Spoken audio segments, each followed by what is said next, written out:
सरकारी स्कूल के खराब रिजल्ट पर पहली बार बोले दिल्ली मुख्यमंत्री केजरीवाल, हम नहीं चाहते कोई फर्जी डिग्री लेकर प्रधानमंत्री बने। दिल्ली में सरकारी स्कूलों के खराब रिजल्ट का मुद्दा इन दिनों बीजेपी उठा रही है और आम आदमी पार्टी की सरकार पर हमला बोल रही है।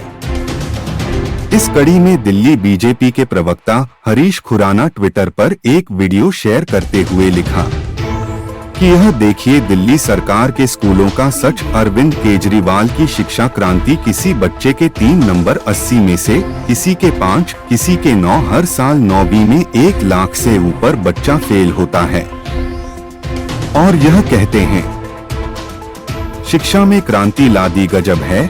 इस पर मुख्यमंत्री अरविंद केजरीवाल ने पलटवार किया है।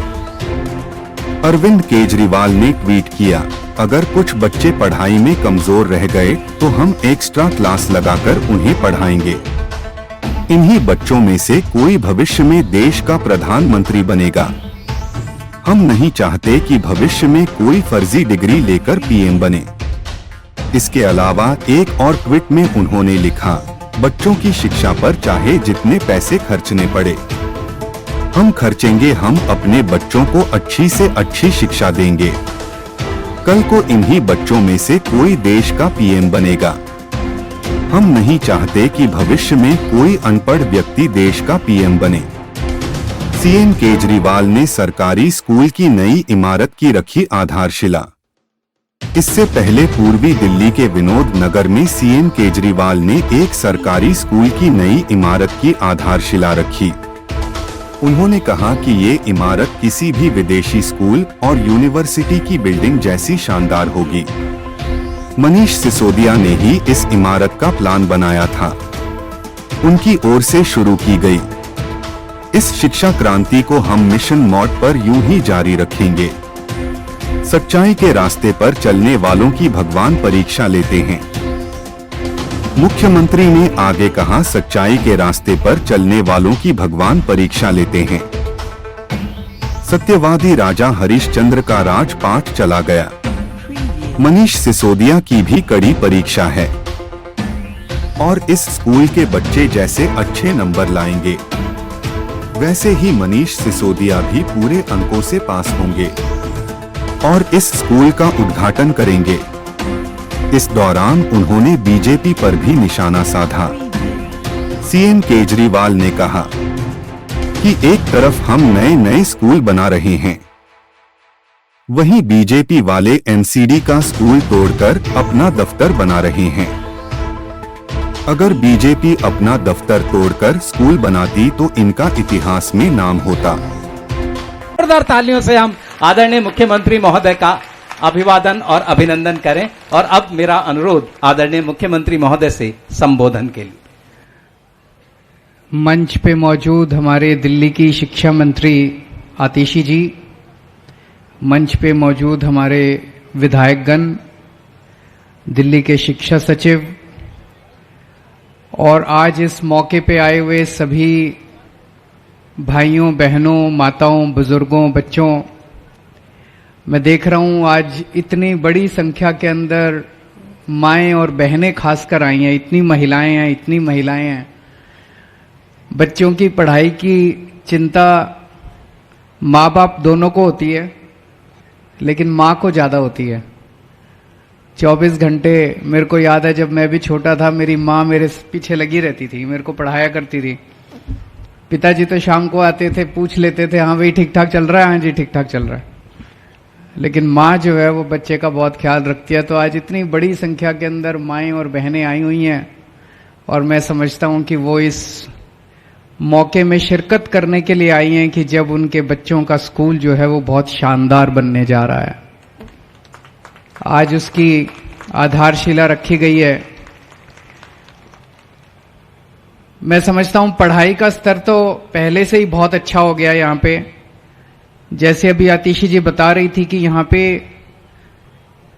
पढ़ाई का स्तर इतना ऊंचा हो गया कि फ्रेंच, जर्मन, जापानीज और स्पेनिश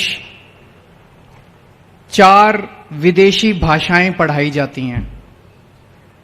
मैं चैलेंज करता हूं पूरे दिल्ली में जितने बड़े बड़े प्राइवेट स्कूल हैं आप उठा के देख लो, ये चारों लैंग्वेज अगर किसी और स्कूल में पढ़ाई जाती हो तो मैं अपना नाम बदल लूंगा।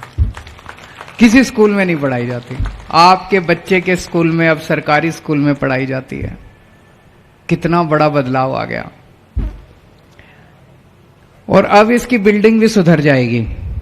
अभी तक तो थोड़ी बिल्डिंग मैं देख रहा था, जैसे वो टिपिकल सरकारी स्कूल होते हैं वैसे सरकारी स्कूल टाइप बिल्डिंग है, लेकिन अभी तक विदेशी भाषाएं पढ़ा रहे थे, अब विदेशी बिल्डिंग भी बनाएंगे। जैसे अभी आतिशी जी ने कहा कि जो आपने देखी यहां पे इन्होंने लगा रखी है बिल्डिंग की फोटो, बनने के बाद ये स्कूल कैसा दिखाई देगा, जाने से पहले सारे जने देख के जाना। जैसा आतिशी जी बता रहे थे, कोलंबिया यूनिवर्सिटी अमेरिका की यूनिवर्सिटी है, बहुत बड़ी यूनिवर्सिटी। कोलंबिया यूनिवर्सिटी जैसा स्कूल दिखाई देगा आपके बच्चों का, ऐसे लगेगा जैसे आपका बच्चा कोलंबिया यूनिवर्सिटी से पढ़ के आया है। सोचो कितना बदलाव आ गया 7-8 साल में। 8-9 साल पहले तक दिल्ली में सरकारी स्कूलों का कितना बुरा हाल था, कितना बुरा हाल था। और आज दिल्ली के अंदर सारे सरकारी स्कूल एक के बाद एक इतने शानदार होते जा रहे हैं। बच्चों के नतीजे बहुत अच्छे आ रहे हैं, बच्चों की पढ़ाई बहुत अच्छी हो गई है। पहले मजबूरी में लोग अपने बच्चों को सरकारी स्कूल में भेजते थे, लेकिन अब प्राइवेट स्कूल से भी लोग अपने बच्चों का नाम कटा कटा के सरकारी स्कूल में भर्ती करा रहे हैं। ये एक बहुत बड़े गर्व की बात है, बहुत बड़ी क्रांति आई है। जब हमारा देश आजाद हुआ था 1947 में, तब ज्यादा प्राइवेट स्कूल नहीं होते थे, सरकारी स्कूल होते थे। तो जितने आईएएस आईपीएस अफसर भी बनते थे वो भी सरकारी स्कूलों के ही पढ़े होते थे। जितने बड़े बड़े वैज्ञानिक बनते थे वो भी सरकारी स्कूलों के ही पढ़े होते थे। जितने बड़े बड़े अरबपति वगैरह बनते थे वो भी उनमें से भी कई सरकारी स्कूलों के पढ़े होते थे। लेकिन आजादी के बाद से बड़ी तेजी के साथ, मैं तो समझता हूं षड्यंत्र के तहत, बड़ी तेजी के साथ सरकारी स्कूलों का बेड़ा गर्क कर दिया गया और बहुत बड़े स्तर के ऊपर प्राइवेट स्कूल बनते गए पूरे देश भर में। और ये हालत ये हो गई 90 के दशक में और 2000 में देश भर में सरकारी स्कूलों का तो बेड़ा गर्क कर दिया और प्राइवेट स्कूल इतने सारे हो गए। प्राइवेट स्कूलों ने लूट मचा दी, जब मर्जी फीस बढ़ा देते थे, जब मर्जी कुछ भी पैसे लूट। सारे प्राइवेट स्कूल खराब नहीं है, पर कई स्कूल जो है उन्होंने लूट मचा रखी थी। तो माहौल ये होगा कि गरीबों के बच्चे सरकारी स्कूल में जाएंगे। सरकारी स्कूलों में पढ़ाई नहीं है, पढ़ाई बहुत खराब होती थी। जिसके पास भी पैसा है वो प्राइवेट स्कूल में जाएगा। जो गरीब का बच्चा सरकारी स्कूल में पढ़ेगा, और सरकारी स्कूल में पढ़ाई नहीं है तो बड़ा होकर उसका कोई कैरियर नहीं है, वो भी अपने माँ बाप की तरह कुछ छोटा मोटा काम करके वो भी गरीब रह जाएगा। तो ऐसा एक वो बन गया कि गरीब का बच्चा गरीब रहेगा, अमीर का बच्चा अमीर बनेगा, पैसे वाले का बच्चा बड़ा होकर कुछ डॉक्टर इंजीनियर बनेगा, गरीब का बच्चा जो है वो गरीबी में जिएगा। इस माहौल को बदला है पिछले 8 साल के अंदर। अब सरकारी स्कूलों के बच्चे वो भी बड़े बड़े सपने देखने लगे हैं। सरकारी स्कूलों के बच्चे भी डॉक्टर इंजीनियर वकील आईएएस आईपीएस बनने लगे हैं। मैं आईआईटी से पढ़ा हूं, आईआईटी देश का सबसे बड़ा इंजीनियरिंग कॉलेज है। आईआईटी में एडमिशन लेने के लिए बड़ी मुश्किल होती है। मैं आईआईटी से पढ़ा था, मेरे को पता है कितना मुश्किल होता है। अब हमारे सरकारी स्कूलों के, दिल्ली के सरकारी स्कूलों के बच्चे आईआईटी में जा रहे हैं। मेरे को बड़ा अच्छा लगता है कि जिस कॉलेज से मैं पढ़ा उस कॉलेज में अब हमारे सरकारी स्कूलों के बच्चे जा रहे हैं। अब हमारे सरकारी स्कूलों के बच्चे ऑल इंडिया मेडिकल में एडमिशन, ऑल इंडिया मेडिकल का सबसे बड़ा कॉलेज है, वहां पे एडमिशन ले रहे हैं। तो बहुत बड़ी क्रांति आई है ये। और पिछले 8 साल के अंदर दिल्ली में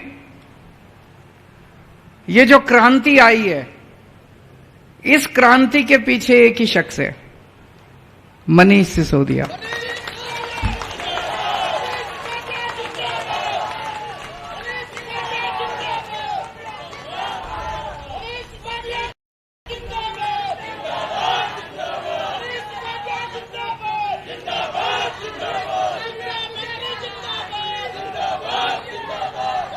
$75 साल में 75 साल में जो धीरे धीरे धीरे धीरे करके सरकारी स्कूलों का बेड़ा गर्क किया गया, गरीबों ने तो सपना देखना ही बंद कर दिया था। गरीबों के बच्चों ने तो सपने देखने ही बंद कर दिए थे। उनको तो लगता ही नहीं था कि हम भी कुछ बन सकते हैं। जिस शख्स ने, पता नहीं, कुदरत कहते हैं ना, समय एक जैसा नहीं रहता, समय बदलता है। तो अपने देश का भी समय बदल रहा था। देश की किस्मत थी कि मनीष सिसोदिया जैसा शख्स आया और उसने दिल्ली के अंदर ये शिक्षा क्रांति करके दिखाई। और आज दिल्ली की देखा देखी पूरे देश में गरीबों के बच्चे सपने देखने लगे। उनको लग रहा है एक दिन हमारे राज्य के अंदर भी ठीक होगा सब कुछ। उस राज्य के लोग सोचते हैं एक दिन हमारे यहां भी अब स्कूल ठीक होंगे, हमारे यहां भी स्कूल ठीक होंगे, जैसे दिल्ली में हुए हमारे भी स्कूल ठीक होंगे। पूरे देश के अंदर एक उम्मीद पैदा हुई है। तो दिल्ली के अंदर जो काम हुआ वो मनीष सिसोदिया जी ने किया, लेकिन स्कूलों को ठीक करने वाले को भी इन्होंने जेल में डाल दिया। बताओ, स्कूलों को ठीक करने वालों को, गरीबों के बच्चों को पढ़ाने वालों को कौन जेल में डालता है? कहते हैं मनीष सिसोदिया ने भ्रष्टाचार करा। मैंने कहा जी, भ्रष्टाचार करने वाला तो रात को बैठ के जो भी पैसे कमाएगा, करोड़, 2 करोड़, 100 करोड़, 200 करोड़, वो रात को बैठ के दारू पिएगा, गलत काम करेगा। मनीष सिसोदिया रोज सवेरे 6 बजे उठ के सरकारी स्कूलों का दौरा करने जाते थे। स्कूलों में ठीक ठाक चल रहा है सब कुछ। बताओ, ऐसा कौन सा भ्रष्टाचारी आदमी है जो सवेरे 6 बजे उठ के सरकारी स्कूलों के दौरे करने जाता है? हो सकता है कोई भ्रष्टाचारी आदमी बच्चों के स्कूलों के लिए काम नहीं करता। कोई भ्रष्टाचारी आदमी दौरे करने नहीं जाता सरकारी स्कूलों के। पर यह भी है कि जब आप सच्चाई के रास्ते पे चलते हो, सच्चाई का रास्ता बहुत मुश्किल है, बहुत कांटे हैं, बहुत कांटे हैं। हम भी अगर आम आदमी पार्टी वाले भी पैसे खाने शुरू कर देते, गलत काम करने शुरू कर देते, थोड़े बहुत इनको पहुंचा देते, ये भी खुश रहते। कहां मनीष सिसोदिया को जेल में डालते, इनका भी पेट भरा रहता। लेकिन हमने ऐसा करना नहीं था। हमने तो सच्चाई के रास्ते पे चलना था। तो जब आप सच्चाई के रास्ते पे चलते हो तो बहुत कठिनाइयां आती हैं। सारी असुरी शक्तियां, भगवान राम को नहीं छोड़ा इन्होंने, 14 वर्ष वनवास भेज दिया। इतिहास उठा के देख लो, जितने महापुरुष हुए किसी को नहीं बख्शा। सारी असुरी शक्तियां, सारी भ्रष्टाचारी ताकतें सारी इकट्ठी हो जाती हैं और उस आदमी के पीछे पड़ जाती हैं कि इसको रोको, इसको रोको, इसको रोको। ये बच्चों को कैसे पढ़ा रहा है? बच्चे पढ़ लिख गए तो ये बच्चे बड़े होकर बड़ी दिक्कत हो जाएगी। तो जो लोग इस देश के अंदर तरक्की नहीं चाहते, जो लोग इस देश के अंदर गरीबों के बच्चों को पढ़े और लिखे नहीं देखना चाहते, वो सारे इकट्ठे हो गए। उन्होंने पकड़ के मनीष को जेल में डाल दिया। राजा हरिश्चंद्र की कहानी सुनी आप लोगों ने? सुनी है? कितना बड़ा राजा था, कितना सत्यवादी राजा हरिश्चंद्र कहते हैं हम लोग। कितना बड़ा राजा था। कहते हैं कभी झूठ नहीं बोला उन्होंने, इसीलिए कहते हैं सत्यवादी राजा हरिश्चंद्र की। सत्य बोलेंगे चाहे जान चली जाए, चाहे राजपाट चला जाए। उसकी वजह से उनका पूरा राजपाट चला गया, सत्य बोलने की वजह से। और हम सुनते हैं कि कैसे उनके बेटे की मौत हो गई। और जब उनकी पत्नी जो है शमशान घाट पे अपने बेटे को जलाने के लिए गई, तो वहां पे राजा हरिश्चंद्र जो है, उनका राजपाट चला गया था। शमशान घाट की जिम्मेदारी उनकी थी, लेकिन उन्होंने अपनी पत्नी से अपने बेटे का भी कर लेने से नहीं छोड़ा। ये हालत हो गई थी। तो प्रकृति जो है सत्य बोलने वालों की परीक्षा लेती है। भगवान जो है वो सत्य बोलने वालों का, सच्चाई के रास्ते पे चलने वालों की परीक्षा लेता है। हर एक की जिंदगी में ऐसे पल आते हैं जब भगवान कड़ी परीक्षा लेता है। मनीष जी की भी परीक्षा ले रहे हैं भगवान। और मुझे पूरा यकीन है कि मनीष जी, जैसे अब आपके बच्चों के नंबर अच्छे आते हैं, आपकी तरह बच्चों की तरह अच्छे नंबर लेके परीक्षा में पास होंगे और भगवान उनसे संतुष्ट होंगे। और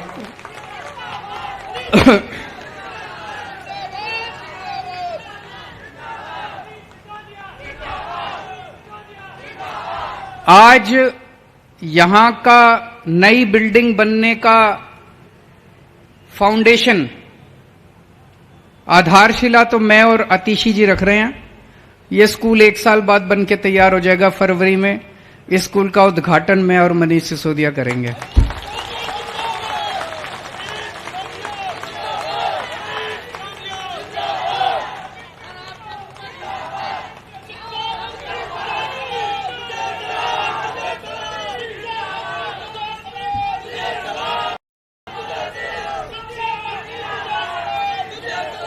आप सबके बच्चे खूब, मैं अभी अतिशी जी से बात कर रहा था, इस स्कूल में लिफ्ट भी लगेगी।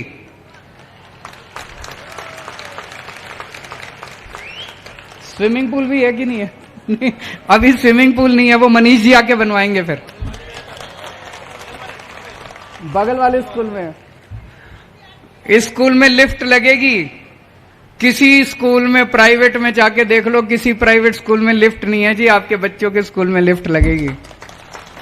बड़ी बात है कि नहीं है? सारी मां बहनें जरा हाथ खड़े करके बता दो, बड़ी बात है कि नहीं है? बहुत बड़ी बात है, बहुत बड़ी बात है। गर्व होगा अब हमें, हमारा बच्चा जो है इतने अच्छे स्कूल में पढ़ रहा है। 2 मेहमान आएंगे, घर में रिश्तेदार आएंगे तो कॉलर चोरी करके कहना हमारा बच्चा इस स्कूल में पढ़ रहा है, दिखा के लाना उनको स्कूल, देखो जी हमारा बच्चा इस स्कूल में पढ़ रहा है। ये मनीष सिसोदिया जी की देन है। तो हमारे देश के बच्चे ऐसे ही आगे पढ़ते रहें, फलें फूलें, खूब तरक्की करें, मैं भगवान से प्रार्थना करता हूं। और सभी माँ बहनें जितनी आई हैं उन सब लोगों को मेरा नमस्कार, सबको मेरा प्रणाम।